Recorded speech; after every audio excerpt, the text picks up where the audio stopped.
Hi everyone. आज हम लोगों ने तय किया था कि बात करेंगे मोल पर। मोल क्या चीज़ है। तो चलिए हम शुरुआत करते हैं इसका। तो सबसे पहले तो आप जो मेरा वीडियो है चैनल का, उसका पहला या दूसरा ही वीडियो मैंने जो अपलोड किया हुआ है उसमें आपको ये बताया है कि एक जो ये 6.022 इंटू 10⁻23 ये आता कहाँ से है। ये आपको शायद ही किसी वीडियो में मिले, बहुत मुश्किल हो जाएगा इसको कि ये कैसे हम ड्राइव किए हुए हैं। तो इसको पहले आप सेकंड वो वीडियो आप देख लीजिएगा, कहाँ से हम इसको कैसे जो है इसको ड्राइव कर ले आए हैं। ये नंबर जो है आया कहाँ से है, उसमें दे दिया है Avogadro, how to derive Avogadro number. तो अब ये जो नंबर है, ये इसको इस नंबर को ही बोलते हैं एक मोल। अब ऐसी चीज है, ये प्रीफिक्स की तरह आप इस्तेमाल कर सकते हो। जैसे 1 किलोमीटर हम कहें तो आप कहोगे कि 1000 मीटर। 1 किलोग्राम कहें तो 1000 ग्राम हो गया, मतलब किलो मतलब 1000। ऐसे ही आप इसका मतलब एक मोल हो गया। एक मोल का मतलब 6.022 × 10⁻³ अगर हम इतना कह दें कि आम है तो इतने आम हो गए, इतने आदमी क्योंकि बहुत बड़ा नंबर है। तो कॉमनली ये आपका ऐसा कोई ऑब्जेक्ट नहीं होगा फिजिकल जो इतने बड़ा नंबर हो, इसलिए इसको हम एटॉम, मॉलिक्यूल इन सब में इस्तेमाल करते हैं। है एक प्रीफिक्स ही है। तो अब इसमें थोड़ा सा मैं आपका जो पीरियाडिक टेबल है उसका 2-3 एलिमेंट, जैसे H2O का ही हम लेते हैं, आप उससे वेल अवेयर हो H2O क्या है। तो हम उसी को लेके एक एग्जांपल लेंगे, आपको जो है 2-4 ऐसे इसका क्लियरिफाई करते हैं कि कैसे हम इसको यूज कैसे करेंगे। तो चलिए इसमें हम जैसे हमने ले लिया H2O ही ले लिया। अब आप ये जान रहे हो कि H2O एक मॉलिक्यूल है।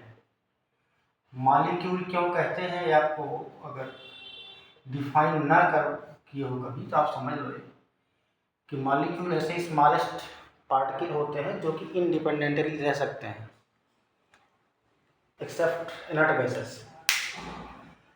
तो अब इसमें हम ये देख रहे हैं कि अब इसको H के 2 इसमें एटम है और ऑक्सीजन का 1 एटम है। ऑक्सीजन का जो एटॉमिक नंबर होता है 8, उस इसका 8 होता है, यहाँ पर 16 होता है, यहाँ 1H1 1H1। अब इसमें देखिए आप जो पीरियाडिक टेबल में यहाँ पर लिखा हुआ है इसको बोलते हैं हम एटॉमिक मास। एटॉमिक मास ये दिया रहता है यूनिट में। यूनिट में एटॉमिक मास यूनिट इसको बोलते हैं, इसको यूज मिलता है। वैसे ऑक्सीजन का एटॉमिक मास यूनिट है 16U है, इसका 1U है, इसका 1U है। आप ये भी जानते होंगे, पढ़े होंगे उसमें छोटे क्लासेस में 8वां में भी रहता है। ये जो होता है इसको एटॉमिक वेट भी बोलते हैं। तो ये जो है प्रोटॉन प्लस न्यूट्रॉन को रिप्रेजेंट करता है और ये आपका सिर्फ प्रोटॉन को। तो अगर हमें नंबर ऑफ प्रोटॉन निकालना है यही बता दिया, अब प्रोटॉन प्लस न्यूट्रॉन ये बता दिया। अब इसमें अगर प्रोटॉन की वैल्यू 8 रख दिए तो 8 न्यूट्रॉन भी आ जाएंगे। ये तो इससे ज़्यादा। अब ये क्वेश्चन को हम करते हैं बड़ा। अब मेन कंसर्न आपका देखिए इसमें कि इसको तो बोलते हैं एटॉमिक मास। अगर हम पूरे का निकालें H2O का, तो एक एटम हमने लिख दिया, अगर पूरे उसका निकालें इसका एटॉमिक मास, अब मॉलिक्यूल बन गया। ये तो एटम है अलग अलग। मॉलिक्यूल को अगर हम देखें तो मॉलिक्यूल हो जाएगा 1 + 1 + 16 मतलब 18। 16 = 18U। H2O का ये है मॉलिक्यूलर मास। मॉलिक्यूलर मास, इसमें आप कंफ्यूज मत होइएगा। अगर एक एटम है तो एटॉमिक मास बोलेंगे, और पूरे मॉलिक्यूल अगर हमने लिख दिया इसको U में तो हम उसको बोलेंगे मॉलिक्यूलर मास। अब अगर मैं इसी को ग्राम में लिख दूं अगर मैं इसी लिख दूँ, जैसे 18 ग्राम लिख दिया हमने, अब यही इंपॉर्टेंट है आपके लिए, इसको कहेंगे ग्राम। ग्राम हो गया है। एटॉमिक, अगर एटम है सिंगल तो एटॉमिक लिखेंगे, और अगर मॉलिक्यूल है तो मॉलिक्यूलर मास। मॉलिक्यूलर मास,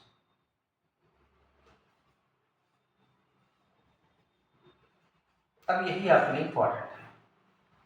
ये जो 18 ग्राम अगर हम सीख लीजिए पानी को, तो अगर इसको ग्राम में लिख दें, यू में ना लिखें, यू का अलग कहानी, तो इसको हम बोलेंगे ये मोलर मास बन गया। Molar mass. अब मोलर मास से मतलब हो गया कि इसमें जो नंबर ऑफ, अगर हम 18 ग्राम वाटर लिए हुए, इसमें नंबर ऑफ जो आपके मॉलिक्यूल्स है ये 1 मोल के बराबर है। तो मोलर मास डिफाइन करना मतलब कि मोलर मास, और ग्राम में जो मास है वो इतना है कि उसमें एवोगैड्रो नंबर या 1 मोल के बराबर आपके पार्टिकल्स हैं। पार्टिकल मतलब अगर हमने मोलर मास, मॉलिक्यूलर मास लिखा हुआ है, इतने मॉलिक्यूल हैं, अगर एटॉमिक मास लिखा हुआ है तो इतने एटम्स हैं। ये तो आपका हो गया इसका कॉन्सेप्ट। चलिए हम इसको आपको दिखाते हैं, कोई छोटा सा एक एग्जांपल लेते हैं, उसमें पूरा इलेक्ट्रॉन प्रोटॉन न्यूट्रॉन सब निकाल कर देते हैं। एक ट्रिक भी है छोटी सी, कोई ट्रिक नहीं है, ऐसे जो है बनाती है। चलो हम जैसे एक छोटा सा एग्जांपल लेते हैं, हम लेते हैं 36 ग्राम, अपने मतलब उससे सिंपलिसिटी के लिए हम ऐसा कर रहे हैं, मतलब ज़्यादा उड़ा भाग ना करना पड़े, आपको भी नहीं करना पड़े, समझो इसे कॉन्सेप्ट। 36 ग्राम हमने दिया यश को। इसमें हम ये जानना चाहते हैं कि कितने मॉलिक्यूल होंगे, नंबर 2 कितने एटम होंगे, पहला नंबर 1 4 है, नंबर 2 4 है, कितने एटम होंगे, नंबर 3 हम चाह रहे हैं कि कितने इलेक्ट्रॉन होंगे, कितने, नंबर 4 चाह रहे हैं कितने प्रोटॉन होंगे, नंबर 5 चाह रहे हैं कि कितने न्यूट्रॉन होंगे।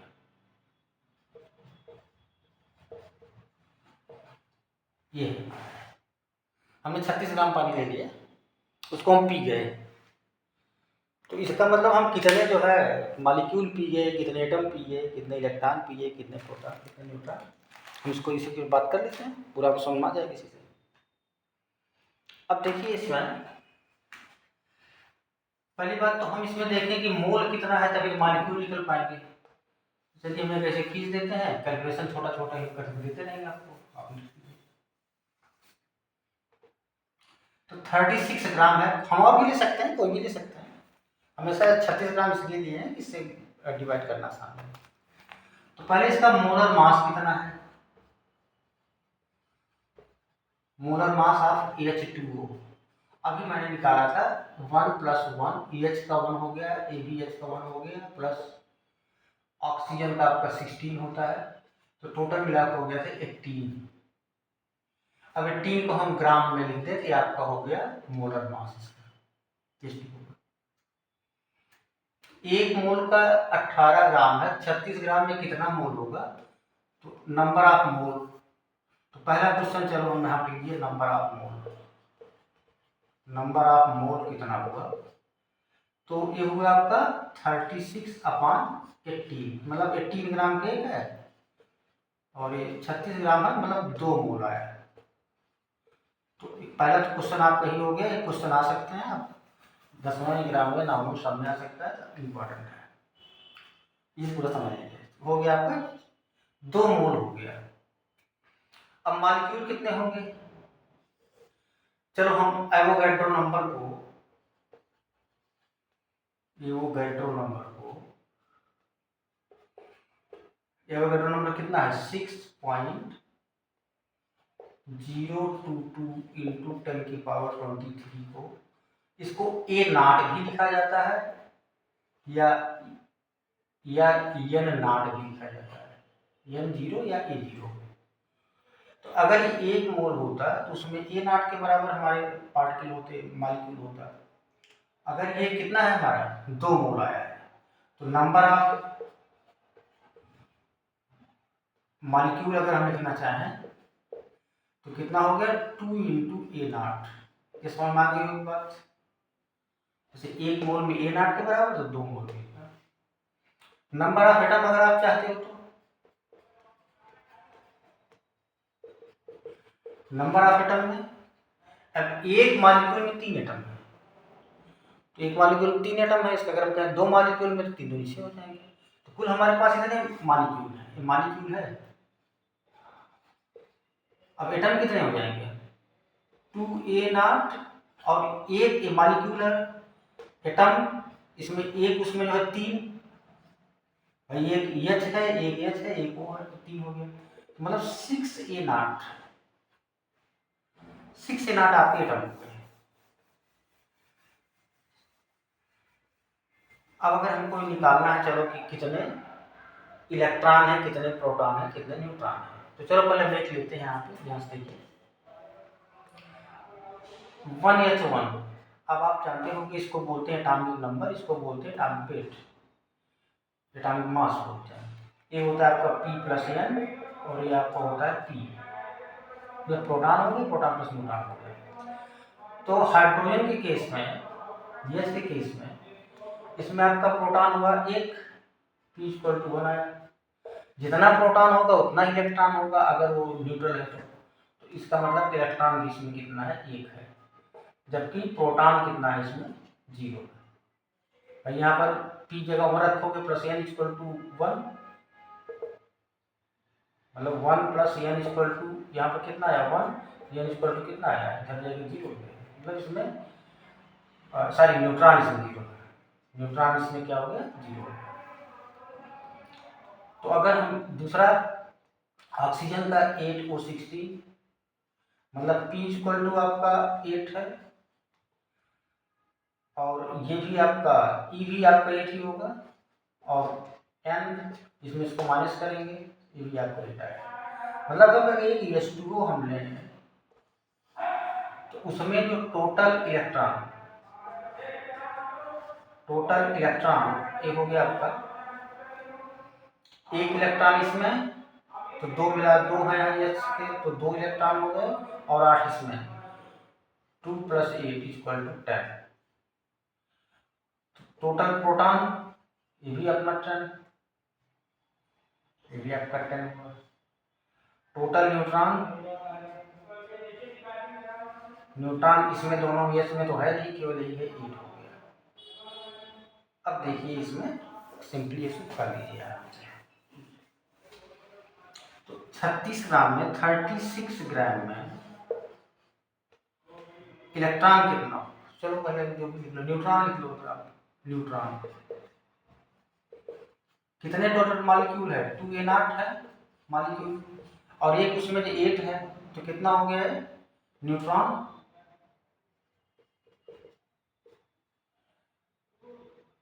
8 × 2a नॉट, मतलब 16a नॉट। प्रोटॉन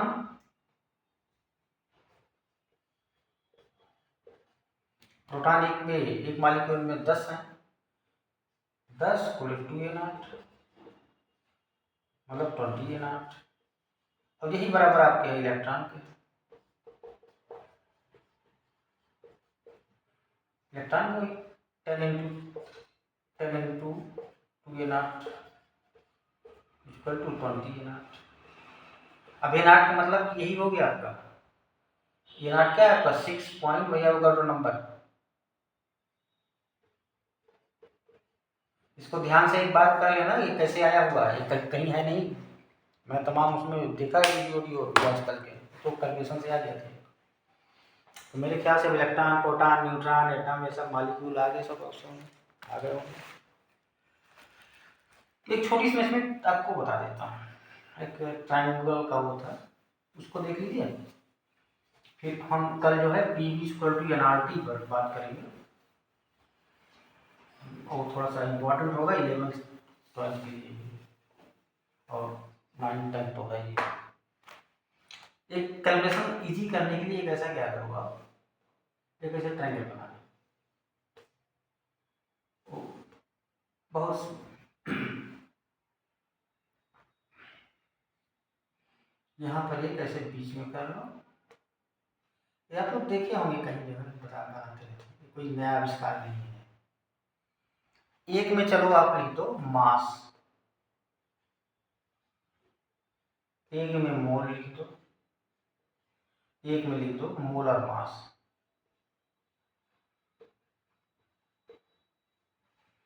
ये जो है आपका डिवीजन का है, मतलब इधर अगर जब आप डिवीजन करोगे, मास को मोल से डिवाइड करोगे तो मोलर मास आएगा, मास को मोलर मास से डिवाइड करोगे तो मोल आएगा, और जब इसका करोगे तो मल्टीप्लिकेशन का है ऑप्शन, मोल और मोलर मास का मल्टीप्लाई करोगे तो मास आएगा। एग्जाम्पल अगर आप कहिए मैं कोई दे दूँ तो आप इसी को देख लो।